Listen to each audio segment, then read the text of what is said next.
We just got the previews for the final 5 Marvel Spider-Man Superdrop layers, and they're coming to us September 22nd. Let's get into it. We're going to have 6 Spider-Man, everything is Spider-Man layers coming out on the 22nd of this month. 6 quote-unquote different layers. We're going to get into that. I'm going to share my final thoughts at the end about the whole Superdrop, but for now, let's get right into the cards. First layer is the Daily Bugle one. I covered that one in this video here, so if you want to look at that, take a look there. I've linked the card. It was a layer all about Daily Bugle headlines and has a frame that's all Daily Bugle themed, so if you want, check that one out. Moving to the second layer, we've got Heroic Deeds, and this is all hero-themed Spider-Man cards. First card up is Ephemerate, a $7 foil, $4 in the non-foil. Seen 5 reprints, last saw this 3 years ago, and it's ranked 498 on EDH Rec. After that, we've got Commander Staple 3 visits, $9 foil, $4 in the non-foil. Seen 11 reprints, one of those being a secret layer. Last saw this 3 months ago, and it's ranked 44 on EDH Rec. Next, we've got 3 going anywhere staples for Commander. We've got Lightning Greaves, a $4 card in the foil and the non-foil. Seen 42 reprints, 6 of those being secret layers. Last saw this just 2 months ago, and it's ranked 13 on EDH Rec. Next staple up is Soul Ring. You know it, you love it. You got to put it in every deck. It's $2 in the foil, $1 in the non-foil. Seen 103 reprints. It's in everything. And seen 14 secret layer reprints. Last saw this a month ago, and it's ranked 1. Rounding out the layer, we get a command tower. So if you want to build a Spider-Man deck, here are 3 staples to put in your Spider-Man deck. It's a bulk card, 40 cents of the foil, 20 in the non-foil. Seen 88 reprints, 14 of those being secret layers. Last saw this also a month ago, ranked 2 on EDH Rec. Stats here, we've got $13.87 in the non-foil and $23.47 in the foil. Not super great, definitely not making your money back. They are banking on you really wanting Spider-Man. And if you're trying to build a heroic Spider-Man deck, yeah, these would look great in that for sure. So Heroic Deeds gets a 2 for the financial, both in the foil and the non-foil. Playability is a 5. Obviously, all these cards see tons and tons of play. You're going to want to put these in a deck if you're trying to capture the full-on Spider-Man aesthetic. Art, I gave a 3. I really like the comic book art here. I think it looks good. Looking at the total rating for this layer, we get a 3.8. It's getting that half point outside IP boost, but that's about it.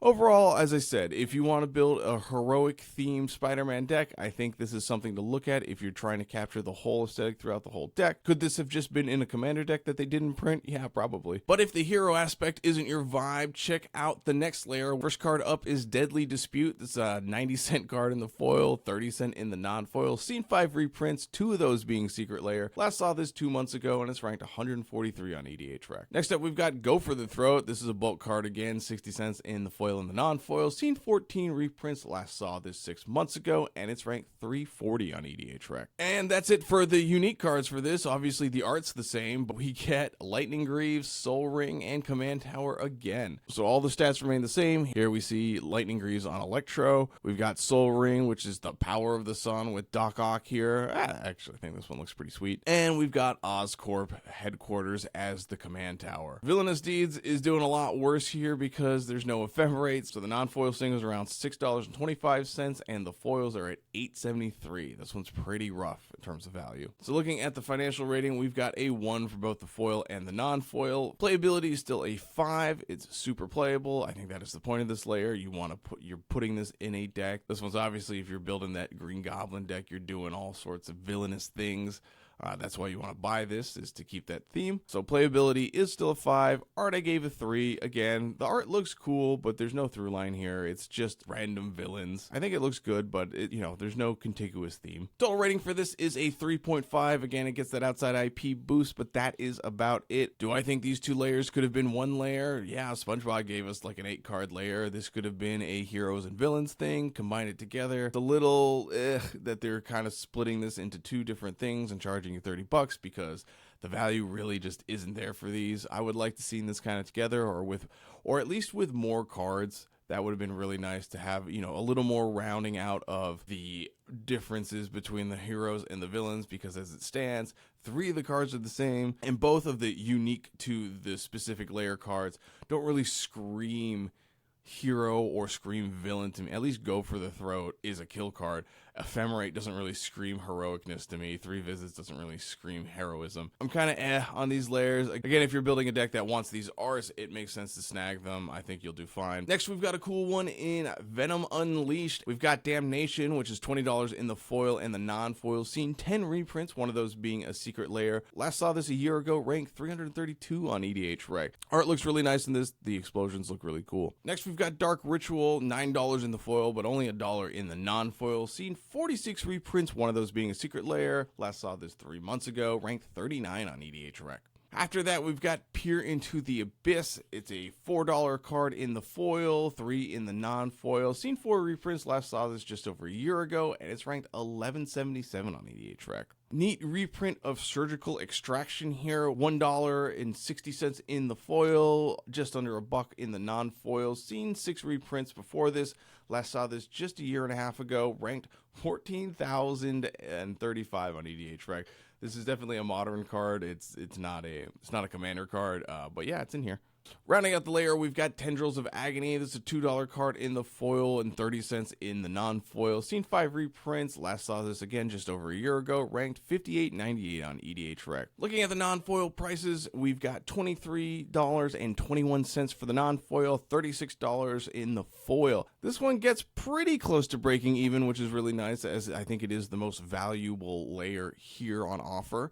So that's good, but not quite breaking even, which is a little unfortunate. Looking at the financial ratings, we've got a 3 for the non-foil, 4 for the foil. We're coming close, but not quite breaking even. I do like this. While the financial rating's gone up, the playability drops to a 3. A couple of these cards see tons of play, the rest of it doesn't really see play. Art I gave a 4. I think the art looks really nice here. I do like the style here. It does look very Venom-y to me, or at least the Venom that I remember. So yeah, I think the art looks pretty sweet here, and yeah, give it a 4. So overall rating for this layer is a 4 for the non-foil and a 3.8 for the foil. We're losing half a point because of the scarcity play on Dark Ritual. Overall, I think this layer looks solid. If you really love Venom, then I think this is a great layer to pick up. If you think Venom is just okay, but you need a Damnation, I think that is a decent reason as well. Moving on to the next layer, and it's the same layer. It's the exact same cards that we just got. It's Venom Unleashed.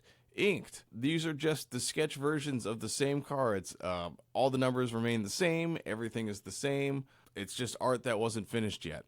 Do these look cool? Sure. If you're into old sketchy black and white comic stuff, I think that's super sweet. But these drawings were made to be colored, not stay black and white. Like we had the Genji Ito stuff which was specifically supposed to be black and white, and I think those looked a lot cooler than this. So these just don't look as finished to me. Again, I think they are cool. If you really like them, then yeah, go nuts. Everything is remaining the same here. I'm just bumping the art rating down to a 3 instead of a 4. You could disagree. That's totally fair. So Venom Unleashed Inked goes to a 3.6 in the non-foil and a 3.5 in the foil. Final layer coming to us, and it's a basic land set, and they're all the oil slick treatment, and it's all Venom themed. Cool, don't get me wrong, it's a pretty sweet way to do it. You're gonna get 2 of each of these. You're getting 2 forests, plains, islands, swamps, and mountains. So you're getting 10 lands in total, all in that oil slick variant treatment. The unfortunate part about this is because it all comes in foil, it's $60. They're not skipping on, you're not getting a good deal on this. You're gonna have to pay 60 buccarinos